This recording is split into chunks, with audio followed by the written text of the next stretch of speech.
Hello, I'm Freya Anana, and today we're here to talk about shame and trauma, coping versus healing.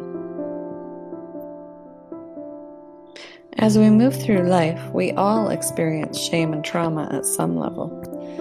This shame and trauma impacts all areas of our lives. The triggers that we experience as a result of these stored traumas affects us significantly in our workplace, in our homes, in the way we're able to interact with our families, our children, other family members, our friends, just everything in day-to-day living. And probably the most significant area of our lives that's impacted by our traumas, those triggers that come up, is our intimate relationships. So often what's going on really has nothing to do with our current relationship. Our past is intruding on it. Stored trauma creates uncontrollable visceral response in our bodies. The extremes of this are fight or flight and freeze response. What lies between these two extremes is the numb zone.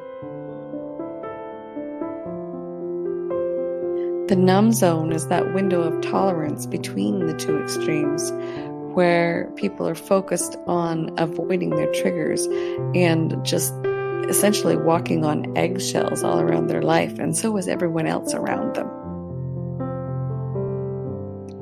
In the numb zone, you end up crafting your life around your triggers, often experiencing sexual disinterest or dysfunction, and a fear of really feeling your emotions. And what you can count on is that coping mechanisms will always fail eventually. Knowing all this, one must ask the question, is there no escape? Is this really my life?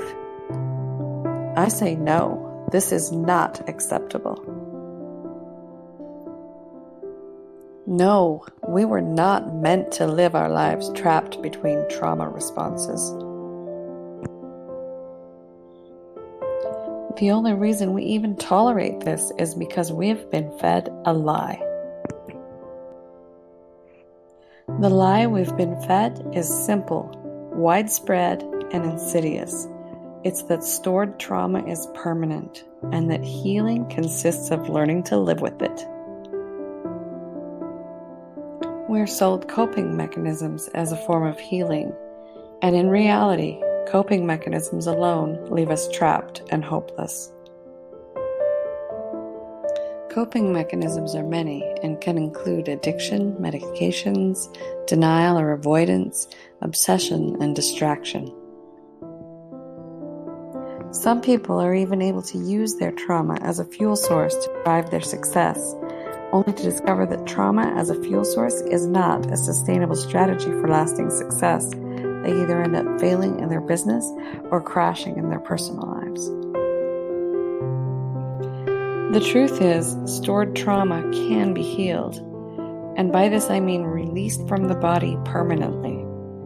Trauma must be healed if we wish to live joyful, fully actualized lives. Real healing is not living with triggers. It is not living in the cycle of coping and avoidance, and it is not living numbed out on our precious lives. What real healing looks like is deep connection with self and others, real intimacy and pleasure in relationships, and living your life joyful and freely expressed. And remember, the trauma-limited version of you can never live your destiny.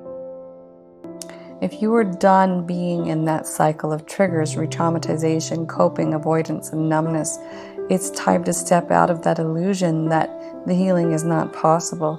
You really can have it all if you dare to discover and be all of you.